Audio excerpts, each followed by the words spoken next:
This video right here is about Tupac and Angie Martinez. Now, Angie Martinez, a legendary radio personality / rapper, she have an unreleased Tupac interview that's 2 hours long that never seen the light of day. This was done a few months before Pac's assassination in the middle of the East Coast versus West Coast beef. Rumors been circulating for years that Diddy paid her off to never release it because it exposed his sexuality that just recently came to light during his arrest for numerous sex crimes towards men, women, and children. This is definitely part of hip-hop history that needs to be heard. Here is samples of the interview. I believe it will be released in its entirety very soon. Before I play this audio, please hit that like button, hit that share, and subscribe if you ain't subscribed to my channel. Let's talk about women for a second. Women who I'm gonna tell you something. I love women. I'm a big jail has made me appreciate women, but I hate bitches even more because I love women now. Because they make it bad for real women. They make it so when I meet a real woman, she's scared of me because of this bitch that said I raped her. So I love women, but I hate bitches.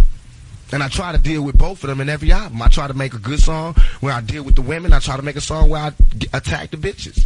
But you do understand and it's a difference. Separate. No, all women are not bitches. No, I don't believe that. They are women and they are bitches.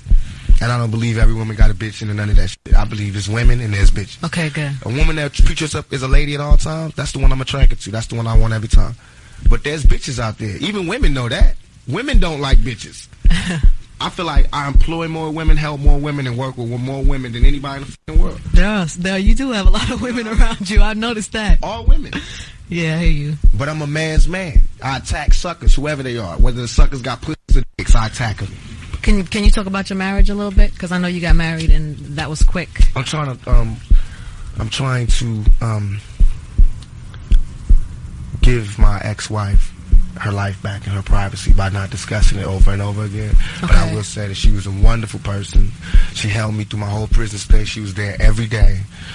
We got married. She was my friend. It was never a joke on marriage. It was just we had to do what we had to do with the situation we was given. And we made our decisions. So she was my friend. She's still my friend. I can call her right now. I call her all the time and she tell me everything that's popping in New York.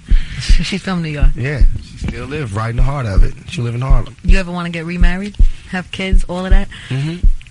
After I'm finished riding. I hear you. I read somewhere that you said that you don't have time to be married and to be in this business. To be a good husband, and I'm one of the niggas that want to be a good husband, and I want to be a good father, so I don't got time right now. Here goes a little something. The East Coast, West Coast thing is a musical thing. That's separate. That's a whole thing separate to itself. That's a musical thing. When we have been beefing about whose music is better or which is this or which is that from the beginning. It has now. Because I'm like a lightning rod because I'm attacking New York's finest. They're self-proclaimed king of New York. You know what I mean? I'm attacking them so because nobody's separating themselves from him. They still talking about how raw. Yes, they still talking about how raw he is and woo woo woo. He's a representative. He represents New York. There are a lot. Every time it benefits New York, he represents New York. When it don't benefit New York, now he's just another rapper. But y'all let him wear y'all colors. You let him shout y'all shit out. When Biggie came out here, he screamed out, "Brooklyn's in the house." We don't beef and say why you starting a war. Why is everybody when I say West Side, it hurt people's feelings? I don't think it's because you're saying West Side. I think because they think they own me. Nah, not at all. I think it's because, Dog Pound video came out, New York, and I'm not saying you was in the video. I know you wasn't in the video. I wasn't in it. I didn't write it. I didn't produce the beat. All right, so let's take that. I was in jail. The album was done while I was in jail. That's separate. It just, you know what it is? It's New York's visualizing your camp, which to them is Death Row, which is Dog Pound, which is Snoop, and which is that whole thing. And it was all one time. The New York video came out. Brothers was stepping on cars in New York, stepping on New York like they owned it. Boom, you come out next video, West Coast. What about the video? Yes, to me it is the best coast, and everybody in New York feel like that too. That's why they come out here and party, man. Why is everybody acting like? I didn't say for me to say Cali is the West Coast. I never said New York ain't shit. I never said New York is the worst coast. I just said where I'm at, where I'm from is the best coast. Why is that offending people? Okay. Want to support me? Go to Nene Marie 37 on Instagram and purchase you a signed copy of my book. You want to support me? Go to TikTok. Follow me at Trenches News 3837.